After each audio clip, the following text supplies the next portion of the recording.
যিশু বলছেন যতক্ষণ জল আর আত্মাতে তুমি বাপ্তিস্ম করছো না, দ্বিতীয় জন্ম হচ্ছে না, আত্মিক দুধ খাচ্ছ না, ততক্ষণ কিন্তু তুমি সমস্ত বিষয়কেও বুঝতে পারবে না, আর এই ধরনের অলৌকিক চিনচমৎকারও দেখতে পারবে না, আর তোমার জীবনেও কিন্তু কোনোদিন হবেও না, আর তুমি ঈশ্বরের লোকও হতে পারবে না। নিকোদেমুস চিন্তা, আমি তো বুড়ো হয়ে গেছি, আমি আবার দ্বিতীয় জন্ম কি করে হবে আমার? আমি কি আমার মায়ের পেটে ঢুকে গিয়ে কি আমি জন্ম নেবো? বলছে ওইভাবে নয়, এইভাবে করতে হবে। আর এই যে আমি করতে বলছি সেটার জন্য তুমি সন্দেহ করো না যে এটা কি করে হতে পারে। পুরনো যে বছর চলে যাওয়ার পর যদি ক্যালেন্ডার পাল্টে যদি আপনি হ্যাপি নিউ ইয়ার বলতে পারেন, তাহলে এটা কেন হতে পারে? হ্যালো, এটাও আপনাকে মেনে নিতে হবে। হালেলুয়া।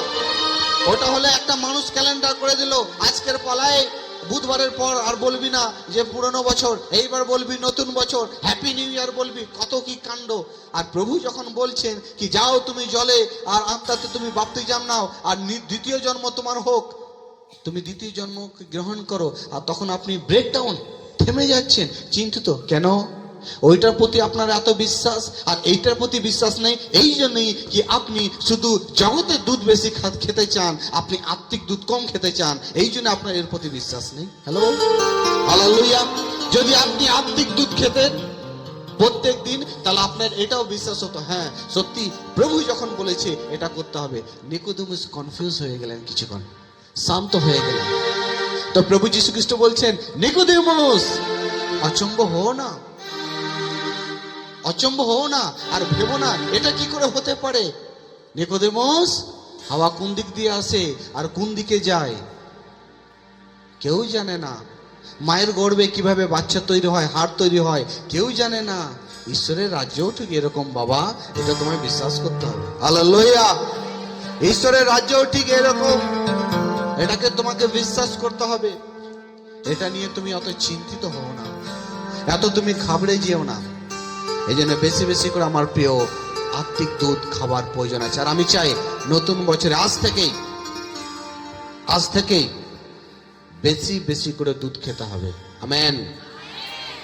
যে কম খাচ্ছে তাকে বেশি করে খাওয়াতে হবে। ছোটবেলায় বাচ্চার মারা কি করতো? বাচ্চা দুধ খেত না, কত বাহানা। আমি দেখছিলাম যে বাচ্চার সামনে একটা কোল্ড ড্রিঙ্কস রাখা হয়েছে, জগতের কোল্ড ড্রিঙ্কস খেতে চায় কিন্তু দুধ খেতে চায় না। বাপ কি করেছে, কোল্ড ড্রিঙ্কসটা বাচ্চাকে দেখাচ্ছে, বলছে হাঁ করে আমি ঢেলে দেবো, আর পেছন দিক দিয়ে আর একজন তার মুখে দুধ ঢেলে দিচ্ছে। কেন না, দুধ তোকে খেতেই হবে রে, কারণ এই শরীরটাকে বড় করার জন্য। ঠিক সেভাবে বাঁচতে আর আমাকে আপনাকে হতেই হবে, যদি আমাদের ঘরে এই আত্মিক দুধকে কিন্তু খেতেই হবে। আমেন। যে কোনো উপায়ে কিন্তু খেতেই হবে। অনেকজনে বলে না যে দুধ আমার খেতে ভালো লাগে না, কিন্তু অনেকজন বলে দুধ খাও। কেন জানেন? কারণ দুধের মধ্যে সমস্ত ভিটামিন আছে। হালেলুয়া। দুধের মধ্যে সমস্ত ভিটামিন আছে। ঠিক তেমনি আত্মিক দুধের মধ্যে সমস্ত রকমের রক্ষা আছে। আমেন। সব কিছু আছে। আমেন। যদি আপনি আত্মিক দুধকে খান। আর যতজন আজ পর্যন্ত আত্মিক দুধ এর যে জায়গা আপনি নেননি, বা আত্মিক দুধকে আপনি নেননি, যেটা পবিত্র শাস্ত্র বলা হচ্ছে, ওটাকে আপনি নেন। যতজন বাপ্তিস্ম নেননি, এখনো দুমন করছেন, প্রভুকে দেখে নিন, মানুষকে দেখে নয়। হালেলুয়া। জীবন প্রভুর, শরীর প্রভুর, মেনটেন করবেন প্রভু, আপনাকে বাঁচিয়ে রাখবেন প্রভু, আপনাকে কেউ তত বাঁচিয়ে রাখবে না। অর্থাৎ একটাই সিদ্ধান্ত আপনার মাথার মধ্যে চলার প্রয়োজন আছে, সেটা হচ্ছে ঈশ্বরের সিদ্ধান্ত, তাছাড়া কারো সিদ্ধান্ত নয়। আমেন। ঈশ্বরের সিদ্ধান্তের অনুসারে আমরা এগিয়ে যাব। আমেন। ঈশ্বরের সিদ্ধান্ত অনুসারে, প্রভু আমার জায়গা, আমার টাকা পয়সা, আমি নিজে, আর সমস্ত কিছু প্রভু তোমার। বাইবেলের মধ্যে প্রেরিতদের কার্য যদি আপনি বাড়িতে পড়বেন, সেখানে আগেকার দিনে মণ্ডলী বিশ্বাসীর সম্বন্ধে লেখা আছে। বলছে আগেকার দিনে যে বিশ্বাসীরা ছিল তারা প্রচুর বড় লোক ছিল, তারা পবিত্র আত্মায় পরিপূর্ণ ছিল। কেন জানেন? তারা কোনোদিন বলেনি যে এগুলো সব আমার, আমি আমি। তারা সবসময় বলতো আমি নয় প্রভু, আমার মধ্যে তুমি, আমি তোমার। হালেলুয়া। আমার সব কিছু তোমার প্রভু। এই জন্য ঈশ্বর অনেক সময়, এই জন্য ঈশ্বর সেই বিশ্বাসীদের করে আমার প্রিয় প্রচুর পরিমাণে ব্লেসিং করেছিলেন, আর তাদের জীবন এই শাস্ত্রের মধ্যে লেখা আছে। কতজন জানেন কি জানেন না আমি জানি না, বাইবেলের মধ্যে লেখা আছে কি, যার নাম জীবনের এই পবিত্র শাস্ত্রের মধ্যে পাওয়া যাবে না, তাকে নরকে ফেলা হবে। এই যে মণ্ডলীতে আমরা আসি, আমরা আরাধনা করি, জানেন আমাদের নাম জীবনের পুস্তকে লেখা হয়েছে যখন আমরা দ্বিতীয় জন্ম নিয়েছি। আমেন। কারণ আপনি যে বাপ্তিস্ম নিয়েছেন আমি দিইনি, আপনাকে ঈশ্বর দিয়েছেন। এটা ঈশ্বরের সিদ্ধান্ত। আর আমরা জানি জগতের কারেন্ট অফ হয়ে যেতে পারে, কিন্তু সূর্য ওঠা কোনোদিন অফ হবে না। হালেলুয়া! সূর্য ওঠা কোনোদিন অফ হবে না। জগতের কারেন্ট অফ হয়ে যেতে পারে, কিন্তু সূর্য ওঠা কোনোদিন অফ হবে না। এই জন্য প্রভু আমাদের ঘরে যে দ্বিতীয় জন্ম আমাদের ঘরে নিতে বলেছেন, যারা কারণ আমরা নিই না, এখনো দুমন হয়ে আছি, আমি চাইবো প্রভু আমাকে বলা করাচ্ছেন, আপনি প্রভুকে দেখে চলুন আর নিয়ে নিন। হালেলুয়া! বাকি প্রভু সামলাবে, বাকি প্রভু করবে, বাকিটা প্রভু আপনাকে নিয়ে চলে যাবে। যেভাবে এক মা তার বাচ্চাকে জন্ম দিয়ে তার যতই কষ্ট হোক না কেন, আমরা তো জানি যে এক বাচ্চাকে এক প্রসব যখন এক নারী দেয় কত কষ্ট হয়, প্রচুর পরিমাণে কষ্ট হয়। এতটা পর্যন্ত আমি জানি যে মেডিকেল বলে তাদের এত পরিমাণে কষ্ট হয় যে কষ্টের জন্য এই জগতের অনেক নারী যারা মা হতে পারে না, যারা মারা যায়। তাহলেও কিন্তু তার অনেক কষ্ট হওয়ার পরও তার কাছে কোনো কিছু না থাকলেও সে ভিক্ষা করেও তার বাচ্চাকে পালন পোষণ করতে থাকে, সে পাপের জীবন ব্যতীত করেও। আমার প্রিয়, আমরা তো ঈশ্বরের লোক, ঈশ্বরকে আপনাকে পালন পোষণ করবে না? হালেলুয়া! উনি অবশ্যই পালন পোষণ করবেন। হালেলুয়া! অবশ্যই করবেন উনি। বলছে সবাই তোমাকে ছেড়ে দেবে, কিন্তু ঈশ্বর কোনো দিন আপনাকে ছাড়বে না। আমেন। যদি আপনি আত্মিক দুধ যদি আপনি খান বা এই দুধে যদি আপনি লালসা করেন, কেউ ছাড়বেন আপনাকে। উনি কিন্তু সবসময় আপনার সঙ্গে থাকবে আর সবসময় উনি আপনাকে এগিয়ে নিয়ে যাবে। হালেলুয়া! তারপর আমরা পড়বো তার নিকোদিস, আমি বলছিলাম আর একটু বলি, তারপর যাব আমরা। তারপরে যোহন 3:36 যাব, খুলে রাখবো। তো নিকোদিমুস তিনি মানতে চাইছিলেন না, কিন্তু প্রভু বললেন, নিকোদিমুস তোমাকে মানতেই হবে, এই নিয়ম করতেই হবে। আমার প্রিয়, আমরা জানি জগতের মধ্যে আছি, কিন্তু এই লাইফটাও তো চ্যালেঞ্জ, জীবনটাও চ্যালেঞ্জ। শুধু যদি আমরা স্বপ্নই দেখি যে আমার পেট ভরা থাক, যদি আমি স্বপ্নই দেখি কি আমি ভালো থাকবো, শুধু স্বপ্ন দেখে কি হবে আমার প্রিয়? পরিশ্রম না করলে বেতন আসে না, আর কর্ম না করলে ফল আসে না। আমেন। প্রত্যেকটা আশীর্বাদ কিন্তু কর্মের উপরে দাঁড়িয়ে আছে আমার প্রিয়। যখনই আমরা কর্ম করি আমার প্রিয়, সে আশীর্বাদের দরজা কিন্তু আপনার জীবনে আমার জীবনে খুলে যায়।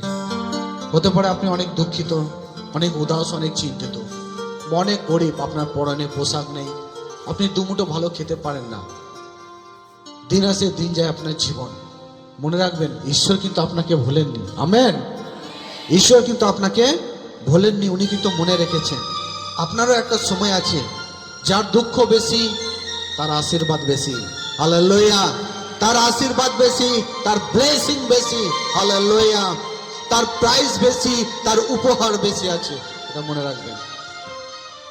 তো নিকোদিমুসকে তিনি বললেন, আসে নিকোদিমুস, তিনি চলে গেলেন।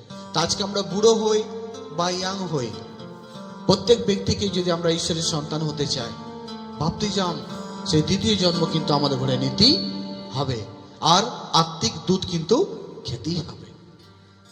ওই মনেটাকে আপনি মনে রাখবেন যে আমি মায়ের দুধ খেয়েছিলাম, বড় হয়েছি শরীরে, কিন্তু আত্মিক জীবনে আমাকে বড় হতে হলে, নিজেকে বাঁচাতে গেলে, রক্ষা করতে গেলে, সুখ আর শান্তিতে থাকতে গেলে আমাকে আত্মিক দুধও কিন্তু খেতে হবে। আমেন।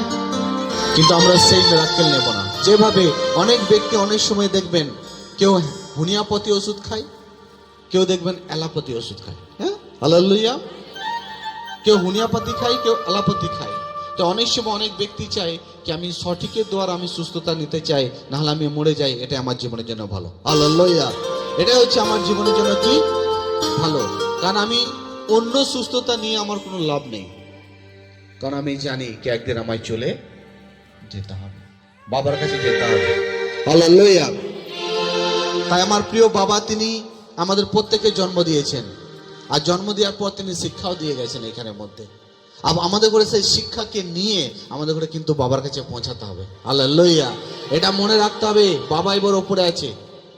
আমাদের করে উনি পুরো শিক্ষা দিয়ে বুঝিয়ে দিয়ে উনি চলে গেছেন কি তুমি এইভাবে করে তুমি এই পথ দিয়ে এসো, আমি ওখানে তোমার সঙ্গে সাক্ষাৎ করবো। Hallelujah, praise the lord. তো যদি আমরা জগতের ইচ্ছার অনুসারে যদি জীবন যাপন করছি, তাহলে কিন্তু আমরা ঈশ্বরকে খুশি করতে পারবো না। কোনো পরিবার সুখী হবে না, কোনো মহিলা, পুরো মেল ফিমেল কেউই কিন্তু সুখী হবে না। তার সমস্ত কাজের মধ্যে কিন্তু বাধা আর বাধা চলে আসবে, সবসময় দুঃখ আর দুঃখ কিন্তু লেগেই থাকবে। কিন্তু যদি আপনি আত্মিকের অনুসারে জীবন যাপন করেন, এই যে নতুন জন্ম আমরা নিয়েছি প্রভুতে, সেই অনুসারে যদি আপনি জীবন যাপন করেন, সমস্যা আজ থাক না কেন, কারণ বাইবেল বলছে তুমি 7 বার পড়ে গেলে 7 ধরনের ঘটনাও তোমার জীবন থেকে যদি ঘটে যায়, তাহলেও আমি তোমায় তুলে আমি দাঁড় করাবো। হালেলুয়া। তাহলেও ঈশ্বর আপনাকে তুলে দাঁড় করাবেন।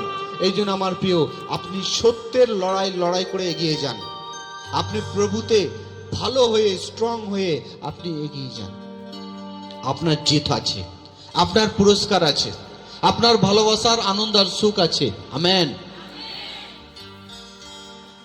তারপরে প্রথম পিতর 2:2 আমরা পড়ব। তা আজ আমরা প্রভুতে আছি, এটা কিন্তু আমাদের নতুন জন্ম। কি জন্ম? এবং দ্বিতীয় জন্ম। বলো, নতুন জন্ম এবং দ্বিতীয় জন্ম। কেন দ্বিতীয় জন্ম? বলো, কেন দ্বিতীয় জন্ম? কারণ মায়ের গর্ভে থেকে যে জন্ম নিয়েছি ওটা একটা জন্ম। বলো, মায়ের গর্ভ থেকে যে জন্ম নিয়েছি সেটা একটা জন্ম, এবং আমি প্রভুতে এসে আমি বিশ্বাস করেছি, জল দীক্ষা নিয়েছি, প্রভুতে আমি চলছি, এটা হচ্ছে আমার দ্বিতীয় জন্ম। আর এই জন্ম আমাকে স্বাধীনতা দেয়, এই জন্ম আমায় সুখ দেয়, এই জন্ম আমাকে মৃত্যুকে জিততে শেখায়। হালেলুয়া। এই জন্ম আমাকে অনন্ত জীবন দেয়। Praise the lord. তাই প্রথম পিতর 2:2 পড়বো আমরা।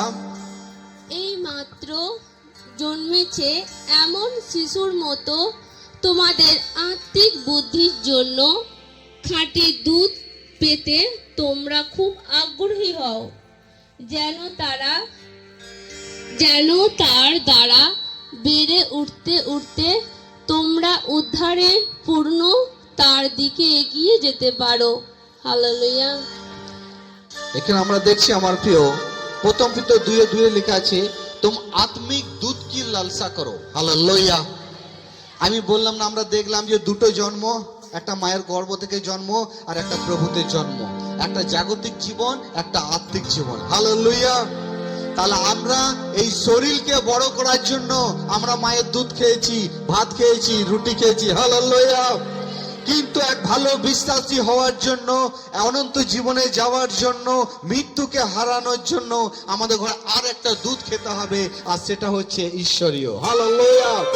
ঈশ্বরীয় নলেজ, ঈশ্বরীয় জ্ঞান, ঈশ্বরের সেই বুদ্ধি আমাদের ঘরে নিতে হবে আমার প্রিয়। আর ঈশ্বরের সেই স্বভাবকে নিতে হবে, যেটাকে বাইবেল বলছে ওইটাই হচ্ছে একটা দুধের মতো, আর বলছে সেটা হচ্ছে আত্মিক দুধ। হালেলুয়া। আপনি মণ্ডলীতে আসছেন আমার প্রিয়, বেশি বেশি করে আপনাকে আত্মিক দুধ খেতে হবে। হালেলুয়া। আপনাকে আত্মাতে বড় হতে গেলে আত্মিক দুধের আপনার মধ্যে সে লোভ থাকতে হবে, সে লালসা থাকতে হবে যে আমি আত্মিক দুধকে আমি খাবো, তাহলেই কিন্তু আমি বড় হব। আমরা জানি যে এক ছোট বালক যখন তার জন্ম হয়, সেই বালকের সর্বপ্রথম প্রয়োজন হয় দুধ। হালেলুয়া। তাকে আপনি জগতের যত ভালোই খাবার তার সামনে আপনি এনে দেন না কেন, সেই খাবার সেই বাচ্চা খেতে পারবে না, সেই খাবার বাচ্চা নিতে পারবে না। হালেলুয়া। সেই বাচ্চাকে জীবিত রাখার জন্য, তার বডিকে বড় করার জন্য, গ্রোথ করার জন্য আমার প্রিয় তার মায়ের দুধের প্রয়োজন হয়। ঠিক সেভাবে এক বিশ্বাসী এক ব্যক্তি, সাধারণ ব্যক্তি ঈশ্বরীয় সন্তান হতে গেলে, ঈশ্বরীয় লোক হতে গেলে, স্বর্গের লোক হতে গেলে, ভালো বিশ্বাসী হতে গেলে তাকে আত্মিক দুধের লালসার প্রয়োজন আছে। হালেলুয়া। যদি আপনি আত্মিক দুধ কম খাচ্ছেন আর যদি বলেন আমি ভালো বিশ্বাসী, তাহলে আমি আপনাকে বলে দিচ্ছি, যেভাবে যদি এক বাচ্চা যদি জগতের সে মায়ের দুধ যদি না পায় সে বাচ্চা মারা যায়, ঠিক সেভাবে কেউ যদি মণ্ডলীর মধ্যে যদি ভালো বিশ্বাসী নিজেকে দাবি করে, আমি অনন্ত জীবন পাবো তার জন্য দাবি করে, আর সে যদি বলছে আমি ভালো সুখ পাবো দাবি করে, আর সে যদি সে আত্মিক দুধ যদি না খেতে চায়, তাহলে কি হতে পারে? সে বাচ্চা কোনোদিন বড় হবে না। হালেলুয়া। মণ্ডলী বুঝতে পারছি? Hallelujah, hallelujah. তো যদি আমি বলি যে না, আমি যদি মা বলে আমি বাচ্চাকে দুধ দেব না, আর বাচ্চা যদি বলে আমি দুধ খাবো না, তাহলে কার ক্ষতি হবে? বাচ্চার ক্ষতি হবে। বাচ্চা যদি দুধ না খায় বাচ্চা মারা যাবে। ঠিক সেভাবে বাইবেল বলছে তুমি আত্মিক দুধ কি লালসা করো, तुम आत्मिक दूध की लालसा करो, अर्थात बांग्लाয় বল তুমি আত্মিক দুধের কি করো? লোভ করো, লোভ করো, লোভ করো। Praise the lord. ভালো লাগছে কি লাগছে না? Praise the lord. আমার প্রিয়, আমরা মায়ের দুধ খেয়েছি, বড় হয়েছি, কিন্তু এই একটা জীবন, কিন্তু মা তো আমাদের অনন্ত জীবনে নিয়ে যেতে পারে না, বাবাও অনন্ত জীবনে নিয়ে যেতে পারে না। এই জন্য জীবনের দুটো জীবন, একটা হচ্ছে নর্মাল জীবন আর একটা হচ্ছে অনন্ত জীবন। একটা হচ্ছে কিছু সময়ের জন্য জীবন আর একটা হচ্ছে পার্মানেন্ট জীবন। হালেলুয়া। পার্মানেন্ট জীবন, সেই জীবনে প্রবেশ করতে গেলে আমার প্রিয়, তাই বাইবেল বলছে তুমি আত্মিক দুধ কি লালসা করো, তুমি আত্মিক দুধের লালসা করো, যেটা ঈশ্বর হইতে আসে সেই দুধ তুমি বেশি খাও। আর সেটা কি? সেটা হচ্ছে ঈশ্বরের শিক্ষা, ঈশ্বরের বিধিবিধান। হালেলুয়া। ঈশ্বরের নিয়ম। হালেলুয়া। যে আমি ঈশ্বরের আদেশকে মানি, হ্যাঁ আমি ঈশ্বরের পথে চলি, হ্যাঁ আমি ঈশ্বরের জন্য সব করতে রাজি, হ্যাঁ আমি ঈশ্বরের জন্য করব, আমি কোনোদিন পেছবো না, যতই এই জগতে ঝড় ঝাপটা আমার জীবনে আসুক না কেন, কারণ আমি জানি আমি আত্মিক দুধ খেয়েছি। আর যখন আপনি আত্মিক দুধ খেয়ে আপনি দাঁড়িয়ে থাকবেন, যখন আপনি আত্মিক দুধ খেয়ে আপনি এগিয়ে যাবেন, এই জগতে যতই ঝড় আপনার জীবনে আসুক না কেন আপনাকে ভাঙতে পারবে না। আমেন বলো।